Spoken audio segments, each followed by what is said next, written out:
En el video pasado nos referimos a la situación de los Estados Unidos después de su independencia, cómo tuvieron la habilidad de no caer en una monarquía, incluso se lo ofrecieron al propio George Washington. Él, con una gran visión de estadista, decidió no, decidió aceptar el cargo de primer presidente de los Estados Unidos de América y solamente reelegirse en una sola ocasión. Esto pues abrió un espíritu republicano, una constitución que es ejemplar, y desde luego pues fueron muchas las virtudes políticas que tuvo esta naciente nación en sus orígenes. Aunque desde luego pues ya mencionábamos que existía el grave inconveniente de esa división entre esclavistas y los que estaban en contra del esclavismo. Sin embargo, el modelo norteamericano cautivó a un joven de origen aristócrata, pero que ya había nacido después de la Revolución Francesa, alguien que había participado en la vida política, abogado principalmente en las actividades jurisdiccionales, y consiguió el que le autorizaran un estudio precisamente a los Estados Unidos. Inicialmente el propósito era para estudiar el sistema penitenciario, porque pues ya los franceses, que habían utilizado excesivamente la guillotina, pues no tenían propiamente un buen sistema carcelario. Lo que quedaba pues era los antecedentes de la terrible prisión de la Bastilla. Entonces se supone que con ese propósito Tocqueville llega a América con un amigo y ve que le importan cosas más que el sistema penitenciario, le importa toda la vida política, social de los Estados Unidos, pero particularmente le llama la atención, le exalta y tal vez hasta la ve más bella de lo que es la democracia en los Estados Unidos.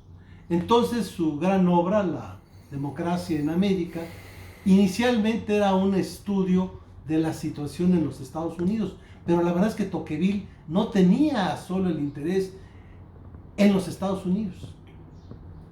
El verdadero tema de Alexis de Tocqueville es la democracia en general, y su obra pues es una de las más grandes y clásicas del liberalismo político. Su concepción sobre la democracia implica que esta es la solución a un problema que él ve. Cuando estalla la Revolución Francesa, tiene tres lemas: igualdad, libertad, fraternidad. El problema está que la igualdad pues tiene una serie de defectos. La igualdad pues lleva a una serie de enfrentamientos. No todo el mundo acepta que se le dé el mismo trato que los demás, sobre todo cuando puede tener más méritos o cuando puede tener una serie de cosas producto de su trabajo. Ya hemos visto cómo una cosa son los privilegios contra los que sí se puede estar en contra, pero otra cosa totalmente diferente es los resultados del trabajo, los resultados del éxito, las recompensas que se obtienen en la vida. Entonces, un sistema igualitario en que tienda a todo mundo a ser igual hacia abajo, pues es contraproducente. Y lo ideal sería un sistema que lograra una cierta igualdad, pero al contrario, para mejorar.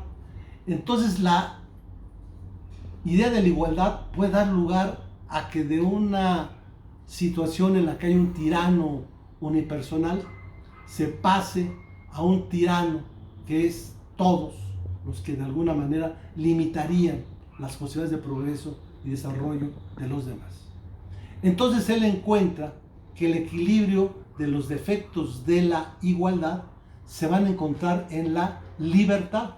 Va a encontrar que entre los dos aspectos fundamentales, entre los dos lemas fundamentales, puede haber un equilibrio, y que ese equilibrio lo da la democracia. Este es el argumento principal de La democracia en América de Alexis de Tocqueville.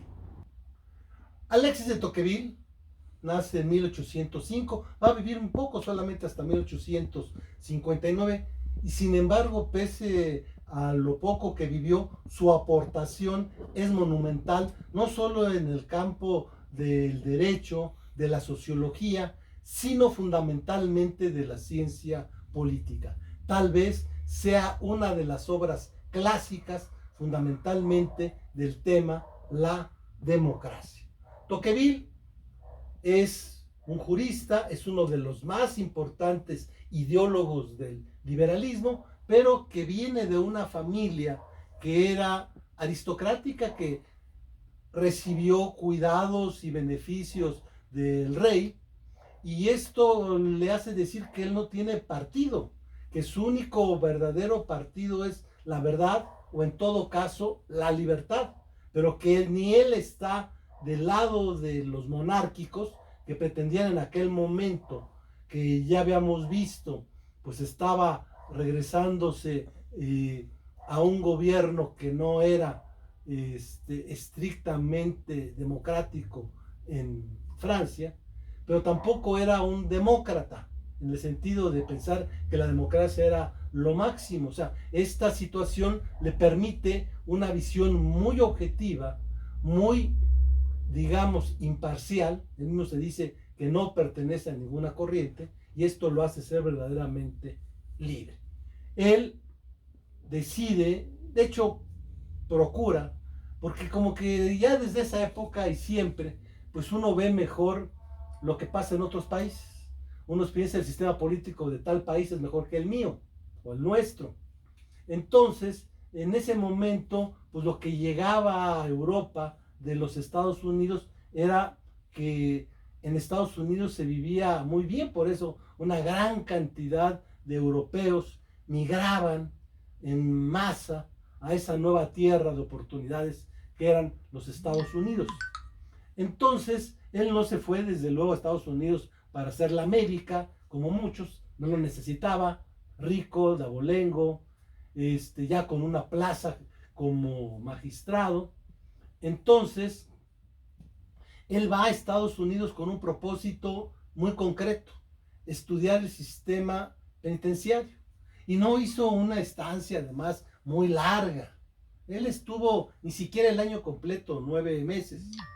Pero esa estancia le permitió un análisis, desde luego idealizado, desde luego tal vez exagerado en sus virtudes, del sistema político-social de los norteamericanos, y por eso va a escribir en dos partes, la primera 1835, después vendría la segunda 1840, esta obra monumental que se llama La democracia en América.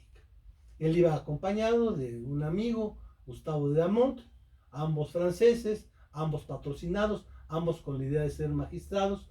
Regresa y a su amigo Damont no le dan una plaza. Él se molesta, finalmente no tiene mayores apuros económicos y se dedica a la investigación. Si bien hace su informe sobre el sistema carcelario, pues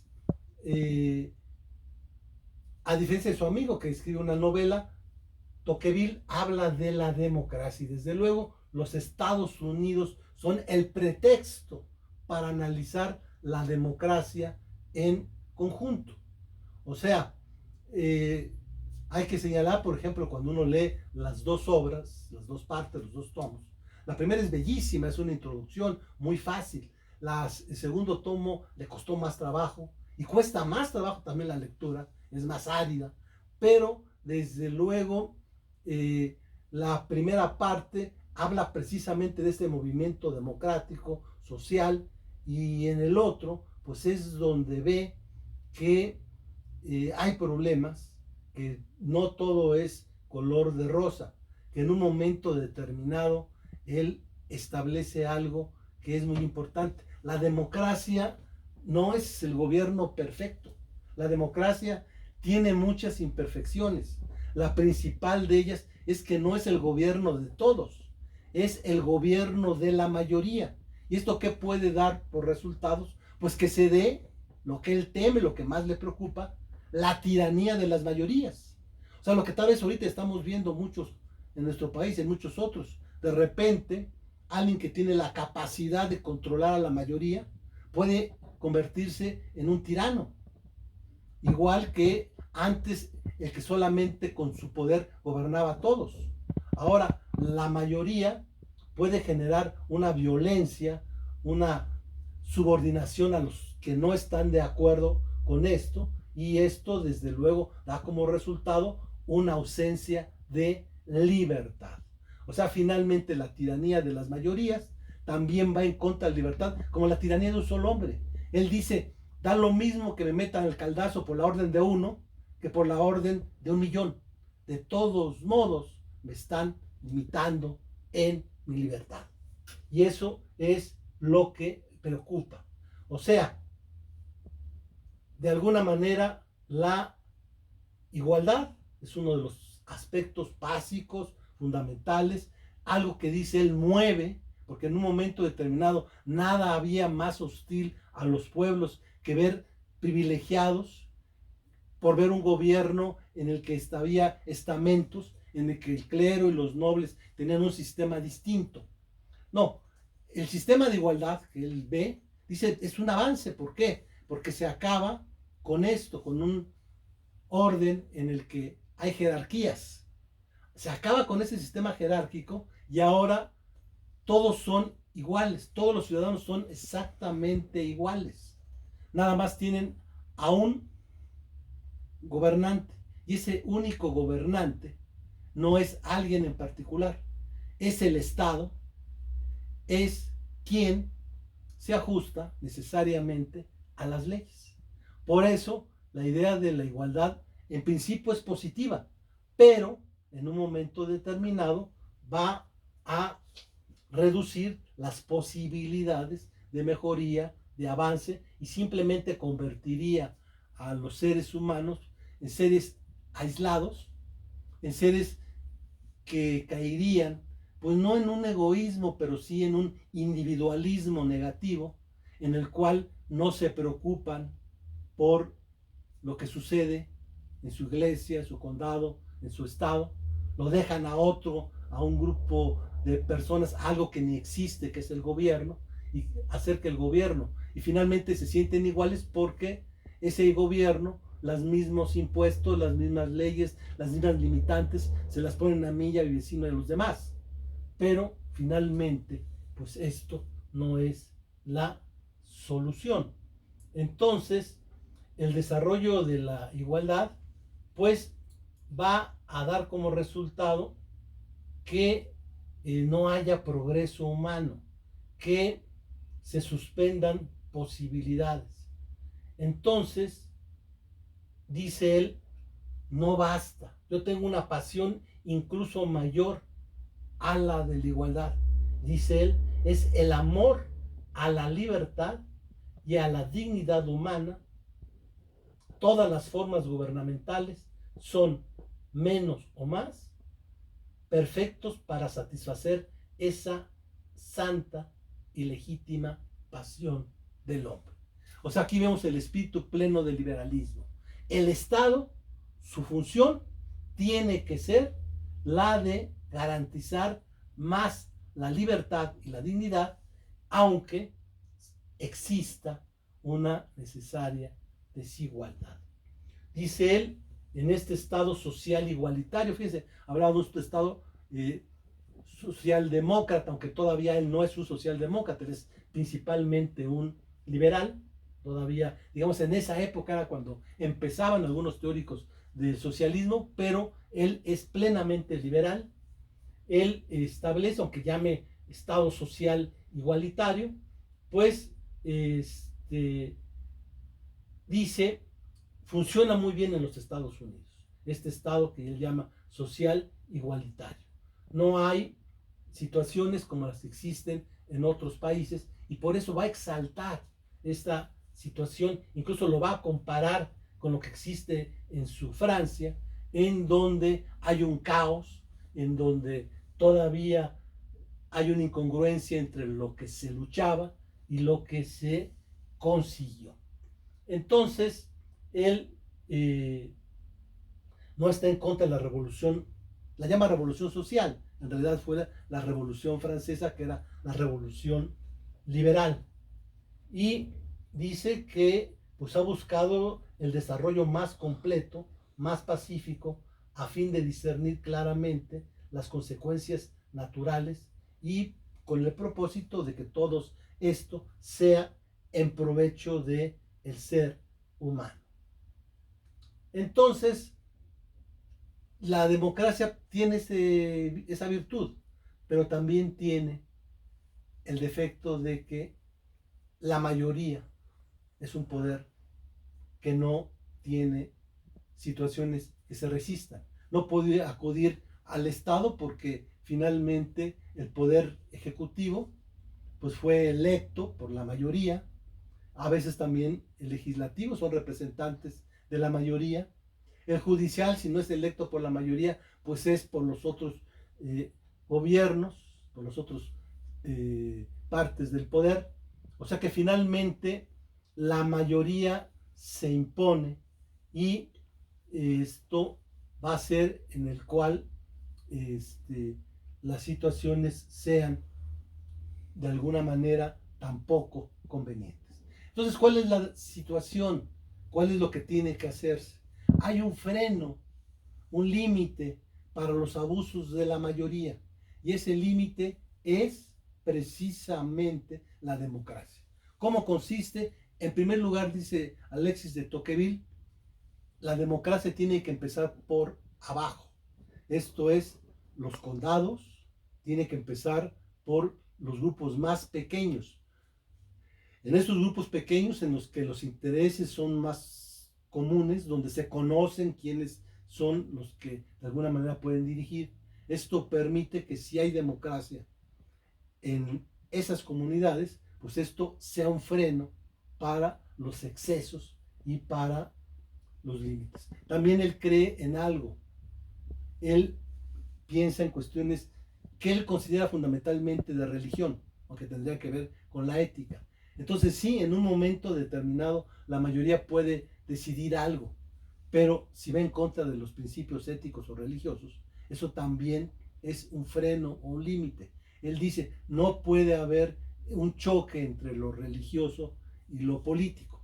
O sea, si en un momento la mayoría quiere cometer un crimen, pues eso, aunque lo decida la mayoría, es un crimen y no se puede aceptar. Entonces el otro freno tiene que ser precisamente estos valores.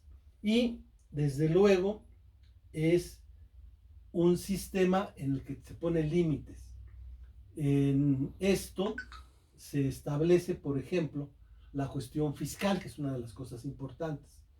Los impuestos se tienen que pagar porque hay una serie de tareas importantes que se asignan al gobierno, pero en este gobierno democrático, los que votan por un impuesto, pues tienen que pagarlo. La única manera es que se votara no pagarlo, pero esto beneficiaría a absolutamente todos y en un momento determinado, pues la propia comunidad se va a dar cuenta que necesita que el gobierno tenga para resolver estas tareas. O sea, él es un pensador muy de avanzada, un pensador que no cae en las cuestiones de que suena muy bonito la democracia, ve que la democracia es peligrosa, pero también ve y cree que en los Estados Unidos han podido solucionar los problemas a través de una serie de mecanismos, particularmente esto de las situaciones del federalismo, en la cual los estados limitan el poder federal, de los condados que limitan el poder del estado, y de alguna manera todo esto también tiene que ver con la alta moralidad, con las cuestiones religiosas que se daban en los Estados Unidos. Tal vez la visión de Alexis de Tocqueville tenga la situación de desventaja de que solamente vio la parte tal vez de los estados del norte, no se fijó en lo que sucedía en el sur, aunque sí toca el tema del esclavismo, es uno de los primeros que está claramente en contra del esclavismo que todavía se practicaba en los Estados Unidos. Así, sin duda, Alexis de Tocqueville es uno de los personajes fundamentales del pensamiento político, particularmente del liberalismo político, cuya obra, pese al tiempo, no pierde actualidad. Por ejemplo, fíjense, él fue uno de los primeros que vio, en esa época, estamos hablando de principios del siglo XIX, pues ya veía lo que fue el conflicto de la Guerra Fría. Decía, de lo que tenemos que cuidarnos es del crecimiento de dos grandes potencias, Estados Unidos y Rusia, una democrática, otra sin ser nunca democrática. O sea, esos problemas vienen antes de las revoluciones de Lenin y de todo esto. Ya, de alguna manera, el Tocqueville había visto y veía precisamente el choque de esos dos sistemas, uno autoritario y otro democrático, y cómo de alguna manera pues los dos tenían una posibilidad de mucho progreso material, pero desde luego con resultados en la vida social muy diferentes. Y el mejor, indudablemente, era el modelo democrático, que finalmente, por defender la libertad, era el que defendía Alexis de Tocqueville. Muchas gracias.